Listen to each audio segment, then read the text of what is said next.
Very good evening and welcome to war 2019 ఆంధ్రప్రదేశ్లో ఎన్నికల సంగ్రామంపై AP 24/7 ఎప్పటికప్పుడు మీకు అప్డేట్స్ ఇవ్వడంలో ఎప్పటిలాగానే ముందుంటుంది. నియోజకవర్గాల వారీగా పార్టీ బలాబలాలను ఇవాల్టి ఎపిసోడ్లో తెలుసుకునే ప్రయత్నం చేద్దాం. ముందుగా ఎలక్టరల్ సీరియల్ నంబర్లోనే నంబర్ 1 మొత్తం 1 నుంచి 175లో 1వ నంబరు నియోజకవర్గం ఇది ఇచ్చాపురం. ఈ నియోజకవర్గంలో ప్రస్తుతం ఎన్నికల ట్రెండ్ ఎలా ఉందో తెలుసుకునే ప్రయత్నం చేద్దాం. ముందుగా ఇచ్చాపురంలో నియోజకవర్గం వారీగా ఓటర్ల సంఖ్య ఎలా ఉందో ఓసారి చూద్దాం.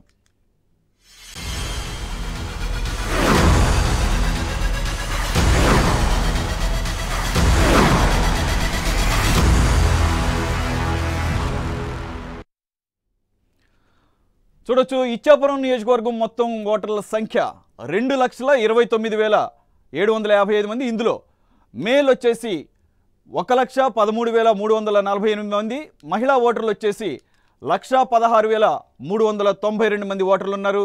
ఇక్కడ కనుక డిఫరెన్స్ చూసుకుంటే మహిళా ఓటర్లు దాదాపుగా ఒక 3,000 పైచీలకు ఉండడం జరిగింది. కాబట్టి ఇక్కడ మహిళా ఓటర్ల యొక్క ఓటు ప్రిఫరెన్స్ అనేది ఇక్కడ అభ్యర్థిని నిర్ణయించడంలో, ఎవరిని విన్నర్గా నిర్ణయించడంలో కీలక పాత్ర వహించే అవకాశం ఉంది. ఇది ఇచ్చాపురంలో ఓటర్ల సంఖ్య విషయానికి వస్తే. ఇక ఇచ్చాపురంలో పార్టీ వైజ్గా ఉన్న క్యాండిడేట్స్ని చూద్దాం. దాదాపుగా 3 పార్టీలు కూడా తమ క్యాండిడేట్స్ని, అంటే మెయిన్ 3 పార్టీస్ కూడా తమ క్యాండిడేట్స్ని అనౌన్స్ చేసినాయి. ఆఖరికి జనసేన కూడా తన క్యాండిడేట్ని అనౌన్స్ చేయడం జరిగింది. శ్రీకాకుళం జిల్లాలోని ఈ ఇచ్చాపురం నియోజకవర్గానికి సంబంధించి దాదాపుగా గత 3 సార్లుగా 2009, 2014 అలాగే రేపు నెలలో జరగబోయేటటువంటి 2019కి సంబంధించినటువంటి ఎలక్షన్స్కి సంబంధించి సమీకరణాలు చూద్దాం. రాష్ట్రంలోనే మొదటి నియోజకవర్గంగా ఉన్నటువంటి ఈ ఇచ్చాపురం నియోజకవర్గంలో ప్రధానంగా గెలుపుపై ఫోకస్ పెట్టే కాన్స్టిట్యుయెన్సీస్లో నంబర్ 1 పొజిషన్లో ఉంది. కాబట్టి ఇక్కడ గనక సరిగ్గా శుభారంభం చేస్తే అది మొత్తం రాష్ట్రం మొత్తానికి కూడా అప్లై అవుతుందనే ఒక సెంటిమెంట్ కూడా బలంగా ఉండటం ఒక కారణంగా చెప్పుకోవచ్చు.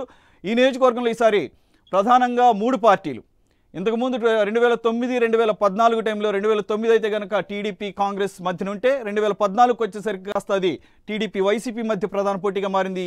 ఈసారి జనసేన విడిగా పోటీ చేస్తుండడంతో త్రిముఖ పోటీగా మారడం జరిగింది. కాబట్టి ఇక్కడ టీడీపీ, వైసీపీ, జనసేనల మధ్య ప్రధానంగా పోటీ నెలకొంది.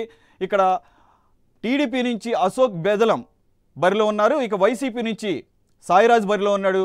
దానికి సంబంధించి నిన్ననే కన్ఫర్మేషన్ కూడా ఆ పార్టీ లిస్టులో ఇవ్వడం జరిగింది. అలాగే జనసేన ప్రకటించినటువంటి తక్కువ మంది అభ్యర్థుల లిస్టులో ఇచ్చాపురం కూడా ఉండటం జరిగింది. జనసేన పార్టీ కూడా ఇక్కడ ఖచ్చితంగా గట్టి పోటీ ఇచ్చే అవకాశం కనిపిస్తోంది. ఇకపోతే ఇచ్చాపురం హిస్టరీ కనుక చూస్తే 2009 and 2014లో ఎవరు గెలిచారు, అక్కడ ప్రత్యర్థులు ఎవరు, ప్రత్యర్థిపై ఎంత మార్జిన్తో గెలవడం జరిగింది దానిక విషయాలు కనుక చూస్తే 2009, 2014లో 2 సార్లు కూడా ఇక్కడ టీడీపీనే గెలవడం జరిగింది. అసలు యాక్చువల్గా లాంగ్ బ్యాక్ నుంచి అంటే 1989 నుంచి కూడా ఇక్కడ టీడీపీ వరుసగా గెలుస్తూ వచ్చింది. Except 1 time, that is in 2004.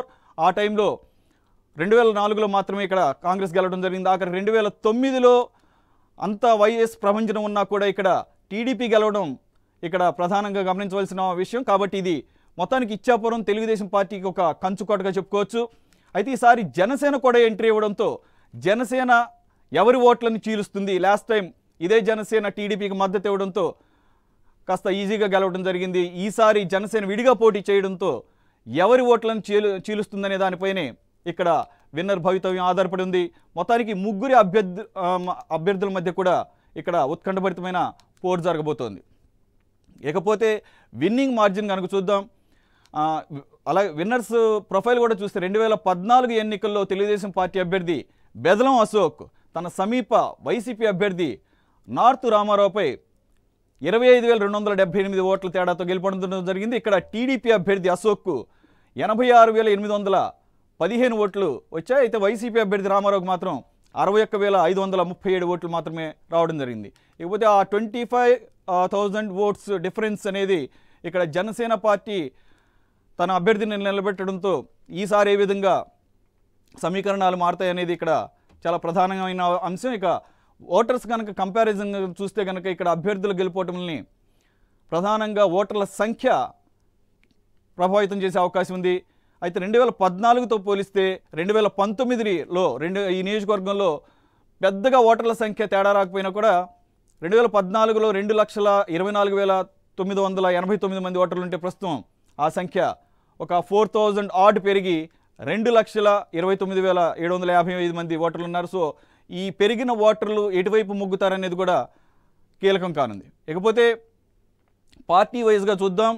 TDP positives and negatives ఇచ్చాపురంలో ఏ విధంగా ఉన్నాయో ఒకసారి అనాలిసిస్ చేసే ప్రయత్నం చేద్దాం. ఇచ్చాపురంలో తెలుగుదేశం పార్టీకి ఉన్నటువంటి అనుకూల అంశాలేంటి, ప్రతికూల అంశాలేంటి?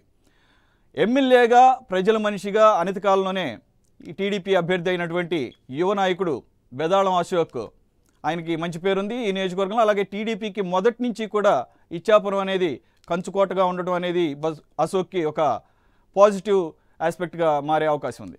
ఇకపోతే 2014లో 25,000 భారీ మెజారిటీ రాబట్టడం కూడా ఈయనకి ఒక పాజిటివ్ అంశంగా చెప్పుకోవచ్చు.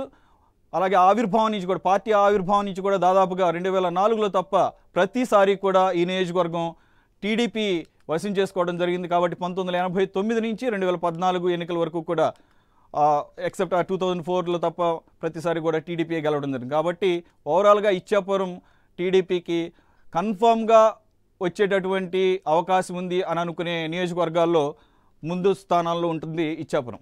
ఇకపోతే 2009లో వైఎస్ హవా భారీ ఎత్తున ఉన్నప్పటికీ కూడా ఇక్కడ ప్రజలు టీడీపీకే మొగ్గు చూపడం అనేది ఇక్కడ టీడీపీ అభ్యర్థికి ప్రధానంగా కలిసి వచ్చే అంశంగా కనపడుతుంది. ఇకపోతే వైసీపీ ప్రొఫైల్ చూద్దాం. వైసీపీకి ఇక్కడ పాజిటివ్స్ అండ్ నెగిటివ్స్ కనుక చూస్తే ఈ నియోజకవర్గంలోనే జగన్ తన యాత్రను ముగించడం జరిగింది. ఆఖరికి మనకందరికీ తెలుసు, చివరి రోజు పైలాన్ని ఇదే ఇచ్చాపురంలో ఆవిష్కరించడం జరిగింది. 2014లో ఓటమి చవి చూసినటువంటి వైసీపీ ఈసారి గతంలో టీడీపీకి చెందినటువంటి, అంటే 2009లో టీడీపీ తరపునటువంటి పోటీ చేసినటువంటి సాయిరాజ్కి టికెట్ని కన్ఫర్మ్ చేసింది. దీంతో ఇక్కడ ఆ పార్టీకి ప్లస్ కానుందనే వాదన వినిపిస్తోంది. ఇక టోటల్గా ఓవరాల్గా ప్రస్తుతం గ్రౌండ్లో ఎలాంటి రిపోర్ట్ ఉంది, ఈరోజు ఎటువంటి వాతావరణం నెలకొంది, కంప్లీట్ డీటెయిల్స్ అందించడానికి మా ప్రతినిధి ఇచ్చాపురం నుంచి సిద్ధంగా ఉన్నారు. రాజు ఏం జరుగుతోంది ఇచ్చాపురంలో? ఇచ్చాపురంగా మనం హిస్టరీ కనుక తీసుకుంటే 1989 పార్టీ దాదాపుగా పెట్టిన దగ్గర నుంచి కూడా ఇచ్చాపురం టీడీపీ ఖాతాలోనే ఉంది, ఎక్సెప్ట్ 2004లో తప్ప. కాబట్టి ఆఖరి 2009లో కూడా టీడీపీ గెలిచింది. కానీ ఈసారి జనసేన కూడా యాడ్ అవడంతో ఈ సమీకరణాలు ఏ విధంగా మారే అవకాశం కనిపిస్తోంది? Complete details please. సురేష్, మొదటి నుంచి చూసుకునేటప్పటికి ఇచ్చాపురం టీడీపీకి అయితే కంచుకోటగానే వస్తుంది. ఎందుకంటే ముందు నుంచి టీడీపీకి సంబంధించి అంటే ఇక్కడ ఎక్కువగా కూడా టీడీపీ కార్యకర్తలు కానీ లేకపోతే అభిమానులు కానీ చాలా పెద్ద సంఖ్యలో మొదటి నుంచి ఉండటం, అది కాకుండా ఇక్కడ ఆంధ్ర ఒడిశా బోర్డర్ కావటం, ఆంధ్ర ఒడిశా బోర్డర్కి సంబంధించి కొన్ని సమస్యలను టీడీపీ ప్రభుత్వం మాత్రమే తీర్చగలుగుతుంది అనేది అక్కడ ఉన్న ఓటర్లలో ప్రధానంగా వాళ్ళకున్న అభిప్రాయం. దాన్ని అయితే ఇప్పటి వరకు ఏ నాయకులు వచ్చినా సరే లేకపోతే ఎన్ని పార్టీలు వచ్చినా సరే దాన్ని అయితే ఇప్పటి వరకు మార్చడానికి అయితే ప్రయత్నం చేసినప్పటికీ ఆ మార్పు అయితే వాళ్ళ దాంట్లో రాలేదని చెప్పుకోవచ్చు మనం.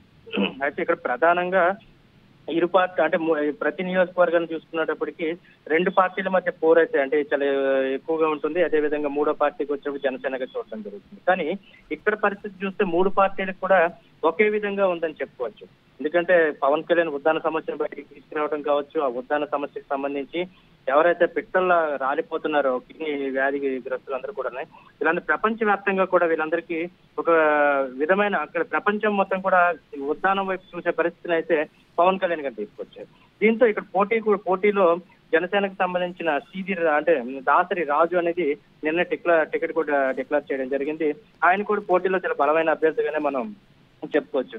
అయితే ఇక్కడ ఒక పార్టీల పరంగా స్టెప్ బై స్టెప్ వస్తే మొదటిగా టీడీపీ పార్టీకి సంబంధించి టీడీపీ గతంలో అంటే ఎంవి కృష్ణారావు అని చెప్పి 4 సార్లు ఆయన అయితే గెలుపొందడం జరిగింది, అది టీడీపీ తరఫున. ఆ తర్వాత 2004 వచ్చేటప్పటికి అల్లు గెలవడం జరిగింది, అది కాంగ్రెస్ పార్టీ తరఫున.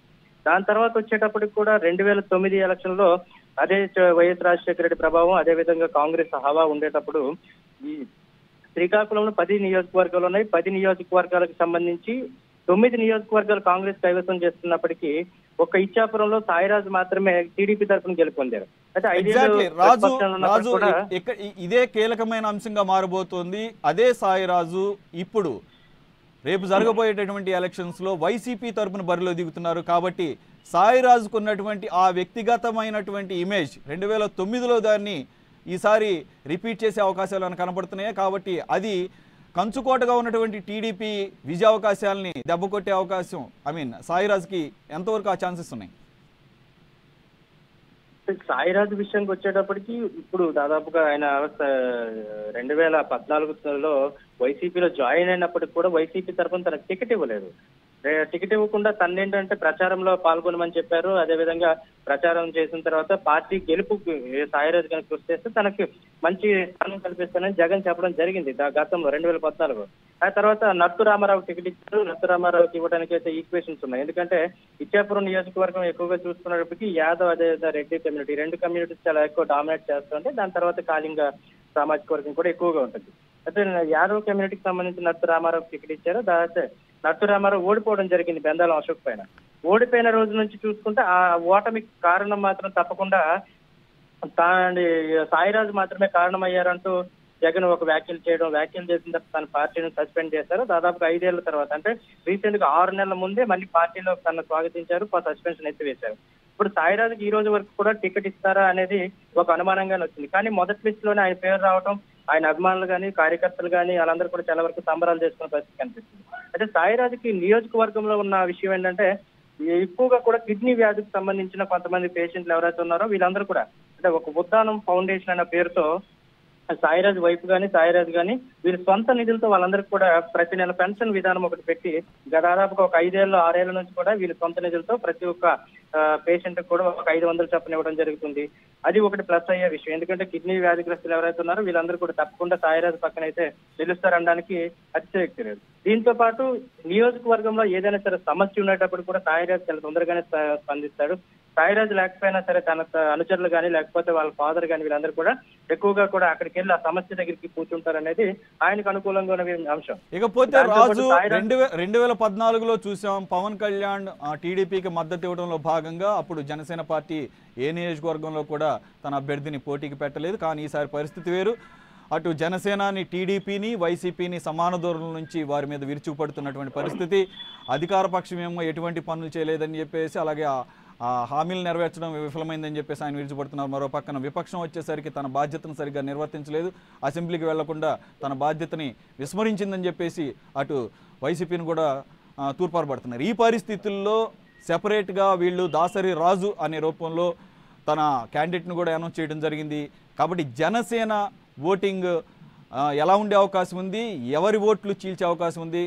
లాస్ట్ టైము ఆ ఓట్లు కూడా యాడ్ అవటం మూలంగానే ఈ టీడీపీకి ఈజీ అయిందన్న సంగతి రాష్ట్ర వ్యాప్తంగా అందరికీ తెలిసిన విషయం. ఏం జరగబోతోంది ఈసారి జనసేన రూపంలో?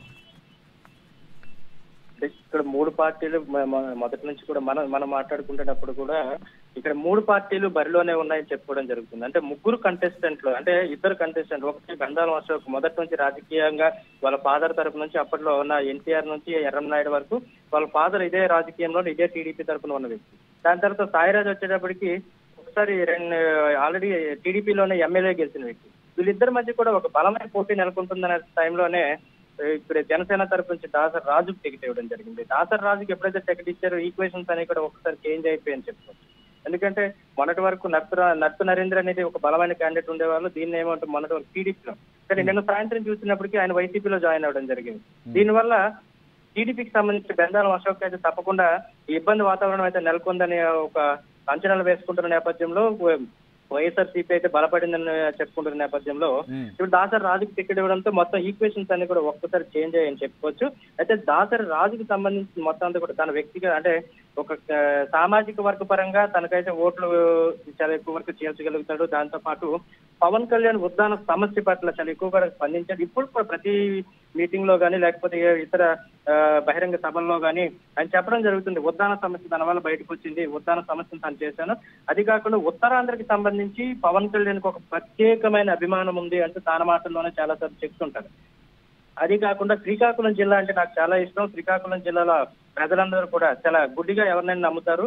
అదేవిధంగా వాళ్ళకి మంచి చేస్తే ఇంకా ఎక్కువ నమ్ముతారు. కనుక తప్పకుండా నేను అక్కడ జిల్లా ప్రజల మీద కానీ ఆ జిల్లా మీద కానీ ఒక ప్రత్యేకమైన అభిమానం ఉందని చెప్పడం జరుగుతుంది. దీంతో ఇప్పటికే ఇచ్చాపురంలో క్యాండిడేట్ ని పెట్టకపోయినా అంటే ఏడి లక్ష్మీనారాయణ వచ్చేటప్పటికి ఎప్పుడైతే జనసేనలో జాయిన్ అయ్యారో లక్ష్మీనారాయణకి సంబంధించి ఏకంగా ఇచ్చాపురంలోనే ఆయనకు టికెట్ ఇస్తారని చాలా మంది ఆశించడం జరిగింది.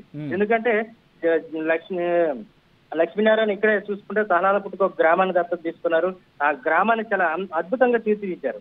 అక్కడ చూసుకుంటే ఇప్పుడు పట్టణాలకు ధీటుగా కూడా ఆ గ్రామం మొత్తం కూడా క్రీడా ప్రాంగణాల నుంచి ఆయన అంతా కూడా సొంత నిధులతోనే మొత్తం ఊర్లో బోర్లు వేయటం ఇవన్నీ చేశారు. దాంతో పాటు మరో 2 గ్రామాలను కూడా దత్తత తీసుకున్నారు. ఆయన లక్ష్మీనారాయణ దత్తత తీసుకున్నప్పుడు కూడా జనసేన పార్టీ సిద్ధాంతాలు కానీ తన సిద్ధాంతాలు కానీ చాలా దగ్గరగా ఉంటాయని చెప్పడం జరిగింది. మద్యపానాన్ని అయితే మొదటిగా తను నిషేధించి అంటే ఊరందరి చేత కూడా ఒక మాట తీసుకుని మద్యపానం తాగమంటేనే ఆ గ్రామాన్ని దత్తత తీసుకుని వాళ్ళందరూ కూడా. థ్యాంక్ యూ సో మచ్ రాజు. అది మొత్తానికి ఇచ్చాపురం అనేది ఈ మొత్తం 175 కాన్స్టిట్యున్సీస్లో నియోజకవర్గాల సంఖ్య పరంగా చూస్తే మొదటి స్థానంలో ఉంది, నంబర్ 1 అది.